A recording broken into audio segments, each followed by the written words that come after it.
ناظرین، یہ ہے ایک اسلامی گاؤں جو دنیا کے بلند ترین مقام پر واقع ہے۔ یہ گاؤں بلندی کی وجہ سے زمین پر نہیں بلکہ بادلوں کے اوپر بسا ایک گاؤں ہے، جہاں اذان کی آواز بادلوں کے بیچ گونجتی ہے۔ ذرا تصور کریں، اگر زمین اور آسمان کے درمیان موجود سرحد مٹ جائے، اگر انسان بادلوں کے اوپر جا کر بس جائے تو زندگی شور سے نہیں خاموشی سے پہچانی جائے تو وہ جگہ کیسی ہوگی؟ ناظرین، آج کی ہماری کہانی کسی فلمی دنیا کی نہیں، یہ کہانی حقیقت کی ہے۔ یہ کہانی ہے انڈونیشیا کے جزیرے جاؤ میں بسے ایک ایسے گاؤں کی جسے لوگ بادلوں سے اوپر بسا گاؤں کہتے ہیں۔ اس گاؤں کا نام دیسا سمبنگن ہے۔ جب سورج پہلی بار افق پر نمودار ہوتا ہے تو جاوا کے پہاڑوں میں ایک عجیب منظر جنم لیتا ہے۔ نیچے وادیاں دھند میں گم ہوتی ہیں اور اوپر دیسا سمبنگن بادلوں کے سمندر میں ایک جزیرے کی طرح ابھرتا ہے۔ یہ لمحہ صرف دیکھا نہیں جاتا، یہ محسوس کیا جاتا ہے۔ ہوا ٹھنڈی، سانس میں نمی اور خاموشی ایسے جیسے صدیوں پرانی دعا ہو۔ ناظرین، دیسا سمبنگن انڈونیشیا کے صوبے وسطی جاوا میں وونوسوبو ریجنسی کے ایک ضلع میں واقع ہے۔ یاد رہے، یہ کوئی عام گاؤں نہیں، یہ جزیرہ جاوا کا سب سے بلند گاؤں ہے۔ سطح سمندر سے تقریباً 2300 میٹر کی بلندی پر واقع یہ گاؤں نہ صرف جغرافیائی طور پر منفرد ہے بلکہ اپنی روح میں بھی بلند ہے۔ بات کی جائے اس گاؤں کے موسم کی تو اس کا موسم ایسا ہے جو سانسوں میں اتر جائے۔ دیسا سمبنگن کا موسم جاوا کے باقی علاقوں سے بالکل مختلف ہے۔ دن میں ہلکی دھوپ مگر رات کو شدید ٹھنڈ، کبھی کبھار درجہ حرارت 0 سے نیچے بھی چلا جاتا ہے۔ یہاں دھند اور بادل موسم نہیں، روزمرہ زندگی ہیں۔ یہی وجہ ہے کہ یہ گاؤں صبح سویرے کسی خواب کی طرح لگتا ہے۔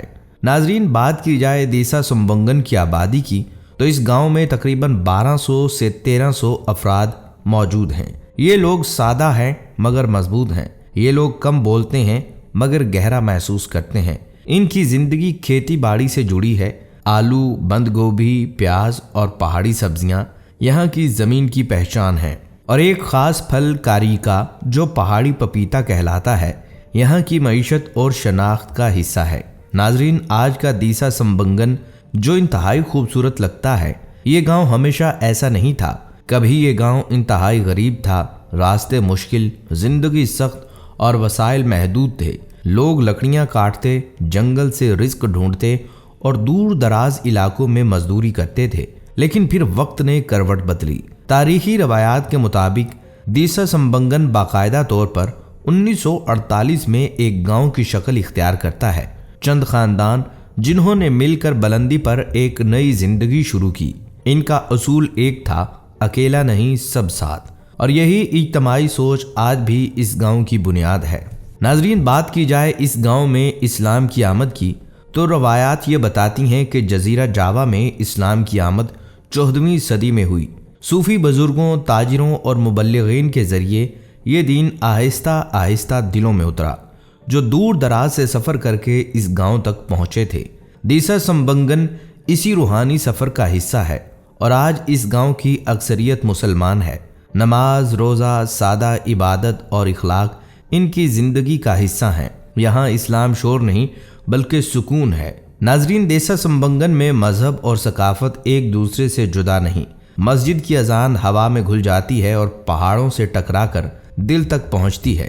یہاں مذہب لڑائی نہیں سکھاتا بلکہ برداشت سکھاتا ہے۔ ناظرین، دیسا سمبنگن آج ایک ایسا نام ہے جو دنیا بھر میں طلوع آفتاب کے حسن کی علامت بن چکا ہے۔ یہ وہ مقام ہے جہاں سورج ہر روز صرف طلوع نہیں ہوتا بلکہ ایک منظر تخلیق کرتا ہے۔ ذرا سوچیں، آپ ایک بلند پہاڑی پر کھڑے ہیں، آپ کے قدموں کے نیچے زمین نظر نہیں آتی بلکہ بادلوں کا ایک وسیع سمندر پھیلا ہوا ہے۔ ہوا خاموش ہے، وقت جیسے تھم سا گیا ہو، اور اچانک افق کے کنارے سے روشنی کی ایک نرم لکیر نمودار ہوتی ہے۔ سورج آہستہ آہستہ ان بادلوں کے سمندر سے ابھرتا ہے۔ یہ لمحہ محض دیکھنے کا نہیں ہوتا، یہ محسوس کرنے کا لمحہ ہوتا ہے۔ یہ آنکھوں سے گزر کر سیدھا دل میں اتر جاتا ہے اور انسان کو احساس دلاتا ہے کہ فطرت جب چاہے انسان کو اپنی حقیقت دکھا سکتی ہے۔ ناظرین، طلوع آفتاب کے اسی منظر نے دیسا سمبنگن کو دنیا کے نقشے پر ایک خاص مقام دیا۔ गुज़िश्ता चंद बरसों से ये खामोश पहाड़ी गांव सियाहों की तवज्जो का मरकज बना हुआ है। फोटोग्राफर यहाँ रोशनी और साए का खेल कैद करने आते हैं। ट्रैवल व्लॉगर्स बादलों के ऊपर खड़े होकर अपनी कहानियां सुनाते हैं और कुछ लोग सिर्फ इसलिए आते हैं कि वो जिंदगी के शोर से कुछ देर के लिए दूर रह सकें। यहाँ आने वाला हर शख्स कुछ न कुछ ढूंढ रहा होता है, कोई तस्वीर, कोई कहानी और कोई सुकून। सियाहत ने देसा संबंगन की जिंदगी में नई राहें खोली हैं। मकामी लोगों के लिए रोजगार के मौके पैदा हुए हैं। छोटे गेस्ट हाउसेस बने हुए हैं। मकामी मसनूआत और ज़राई अजनास की कदर बढ़ चुकी है। लेकिन इस तरक्की के साथ एक सवाल भी जन्म लेने लगा, क्या ये गांव जो खामोशी की पहचान था, इस खामोशी को बरकरार रख पाएगा? क्या बादलों के ऊपर बसी ये बस्ती बढ़ते कदमों के बोझ तले अपनी रूह तो नहीं खो देगी? नाजरीन, ये सवाल देसा संबंगन के लोगों के दिलों में भी है। ये लोग जानते हैं कि इनकी असल दौलत ना सिर्फ ज़मीन है, ना मंजर, बल्कि फितरत के साथ इनका ताल्लुक है। वो समझते हैं कि अगर फितरत बिगड़ गई, अगर पहाड़ जख्मी हो गए और अगर बादल नाराज हो गए तो सब कुछ बिखर जाएगा।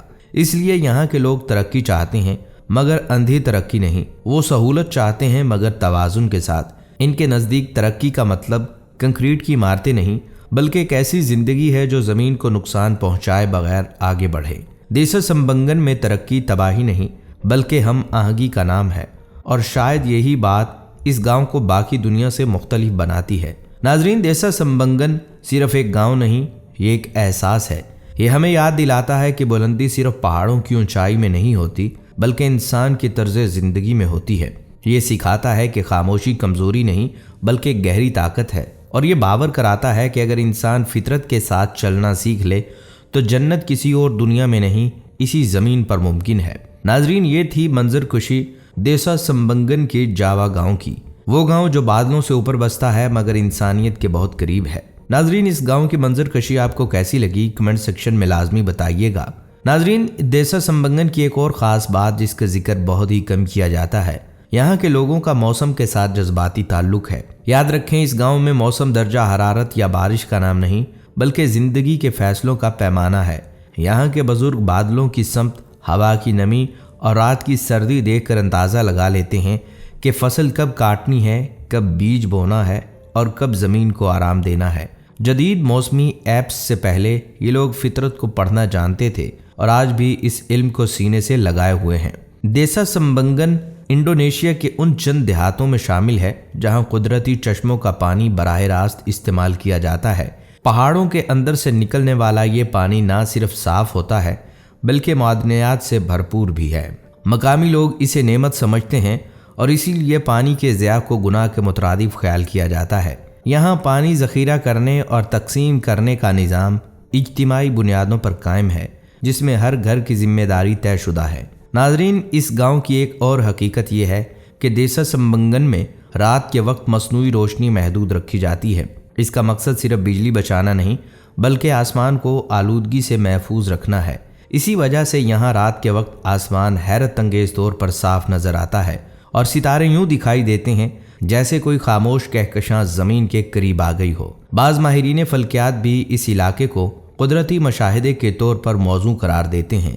नाजरीन, आखिर में आपको बताते चलें कि देसा संबंगन की सबसे अनोखी बात यह है कि यहाँ के लोग अपनी बुलंदी पर फ़ख्र ज़रूर करते हैं, मगर गुरूर नहीं करते। इनके नज़दीक सबसे बड़ी ऊंचाई इंसानी रवैये की शराफत है। शायद यही वजह है कि बादलों से ऊपर बसा ये गांव दिलों में उतर जाता है। ख़वातीनो हज़रात, ये थी हमारी आज की वीडियो।